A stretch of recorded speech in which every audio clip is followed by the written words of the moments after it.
Assalamualaikum warahmatullahi wabarakatuh. Saya Ingrid Syahla Kenalin dengan NIM C1CN20126. Hari ini saya akan membahas mengenai penyusunan anggaran utang dan modal. Pertama yaitu pengertian anggaran utang dan modal. Anggaran utang adalah budget atau anggaran yang merencanakan secara sistematis dan lebih terperinci tentang jumlah utang beserta perubahannya dari waktu ke waktu ataupun bulan ke bulan selama periode tertentu yang akan datang. Selain dapat menunjukkan jumlah utang suatu perusahaan dalam periode tertentu, budget anggaran utang juga dapat menunjukkan perubahan, baik perubahan tambahan utang baru maupun pengurangannya karena adanya pengurangan oleh perusahaan yang berutang tersebut. Lalu selanjutnya itu pengertian dari anggaran modal. Anggaran modal adalah proses kegiatan yang mencakup seluruh aktivitas perencanaan penggunaan dana yang dengan tujuan untuk memperoleh manfaat ataupun benefit pada waktu yang akan datang dalam perusahaan. Jenis-jenis utang sendiri itu dibagi menjadi dua. Yang pertama, utang berdasarkan pengolahan, terbagi menjadi dua, itu utang produktif. Utang produktif ini bertujuan untuk mendapatkan manfaat keuangan dengan berutang. Lalu utang konsumtif. Utang konsumtif adalah pinjaman yang digunakan untuk kebutuhan konsumsi yang sifatnya tidak mendesak ataupun tidak terlalu penting. Lalu utang berdasarkan waktu pelunasan. Yang pertama ada utang jangka pendek. Utang jangka pendek adalah jenis pinjaman dengan jangka waktu pelunasan lebih singkat. Biasanya batas waktu maksimum pelunasan utang jangka pendek itu yaitu sekitar 1 tahun.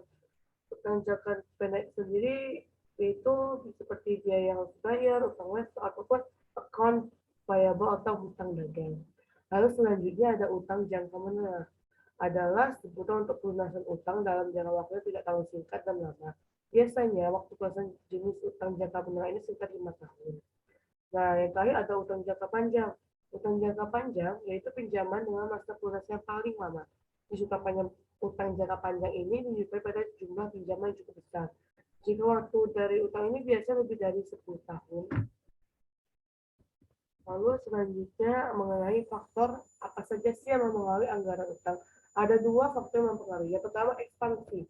Ekspansi yang dimaksudkan yaitu sebagai perluasan modal, baik perluasan modal kerja maupun modal kerja dan modal tetap yang digunakan secara tetap dan terus-menerus di dalam perusahaan. Nah, perluasan modal ini dapat memperbesar utang. Apabila ekspansi perusahaan berdasarkan atas pertimbangan untuk membesar dan menstabilisasi laba yang diperoleh, maka ekspansi tersebut karena motif ekonomi. Lalu ada struktur modal. Nah, besarnya modal sendiri tidak boleh kurang atau lebih kecil dari jumlah aset tetap persediaan dalam perusahaan. Maka dengan demikian, keadaan yang dianggap lemah oleh aturan tersebut ialah keadaan besarnya modal sendiri sama besarnya dengan modal aset tetap persediaan. Selanjutnya mengenai penyusunan anggaran utang. Penyusunan anggaran utang menjadi tanggung jawab sebuah departemen keuangan dalam perusahaan. Langkah-langkah penyusunan anggaran utang yang pertama, departemen keuangan bekerja sama dengan departemen pembiayaan untuk mengumpulkan data belian dan syaratnya. Lalu setelah itu menghitung anggaran utang usaha pada periode yang telah ditentukan tersebut. Lalu terakhir setelah terkumpul data dan uh, pihak departemen menghitung anggaran utang pada periode tertentu, selanjutnya itu menyusun anggaran utang usaha tersebut.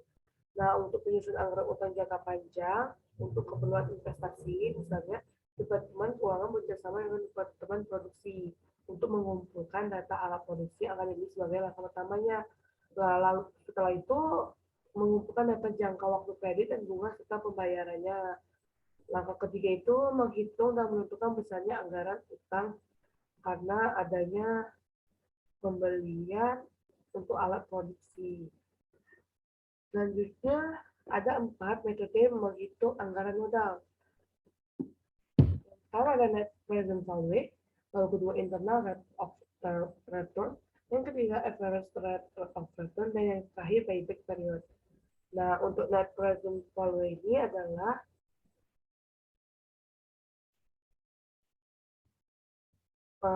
metode capital budgeting yang pertama adalah net present value.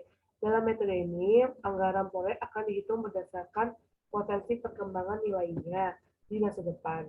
Perhitungan metode NPF hanya dapat diterima jika proyeknya memiliki nilai di atas 0 rupiah.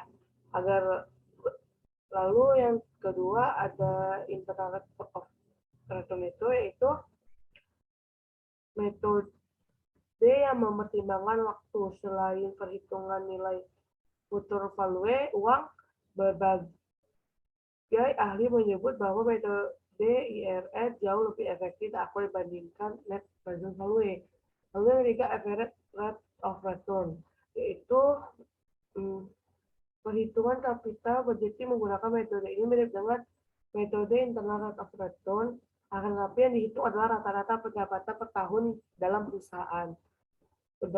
Lalu yang terakhir payback period, yaitu metode capital budgeting berdasarkan waktu kembalinya pendanaan. Dalam metode ini, keputusan anggaran modal diambil berdasarkan durasi proyek yang mencapai BEP perusahaan. Nah, sekian penjelasan dari saya. Lebih kurangnya saya mohon maaf. Saya akhiri. Wassalamualaikum warahmatullahi wabarakatuh.